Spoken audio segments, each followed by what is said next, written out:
Supreme Court of India Ravindra Kumar vs State of UP and others decided on February 22, 2024 SCC Online SC 180 Facts of the case.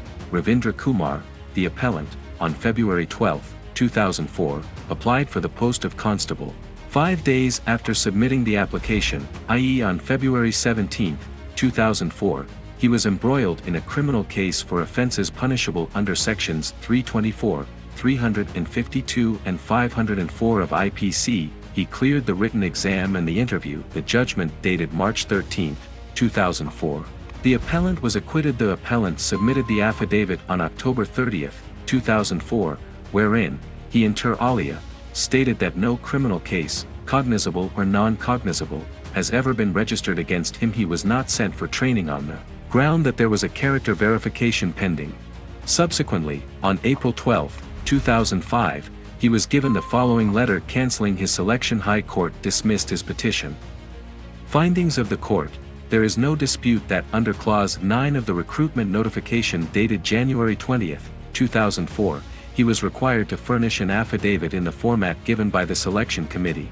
It is also specifically mentioned in Clause 9 that if it is found that facts have been concealed in the affidavit, the selection of the candidate is liable for cancellation. There is no dispute that under Clause 9 of the recruitment notification dated January 20, 2004, he was required to furnish an affidavit in the format given by the selection committee.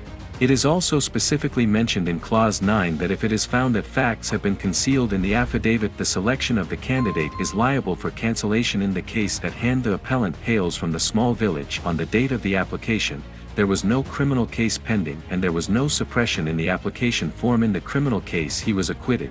Questions were asked from him in different permutations and combinations. He must have been in a deep dilemma, as there was an imminent prospect of losing his employment. The verification report, after noticing the criminal case and the subsequent acquittal, stated that his character was good, that no complaints were found against him, and that his general reputation was good. He person who visited the spot even wished him a bright future. In the report, the SHO certified the character of the candidate as excellent. Superintendent of Police, in his letter to the Commandant, endorsed the report and reiterated that the character of the candidate was excellent. We find that the order of cancellation of April 12, 2005 does not even follow the mandate prescribed in Clause 4 of the form of verification of character. The order of cancellation dated April 12, 2005 is neither fair nor reasonable.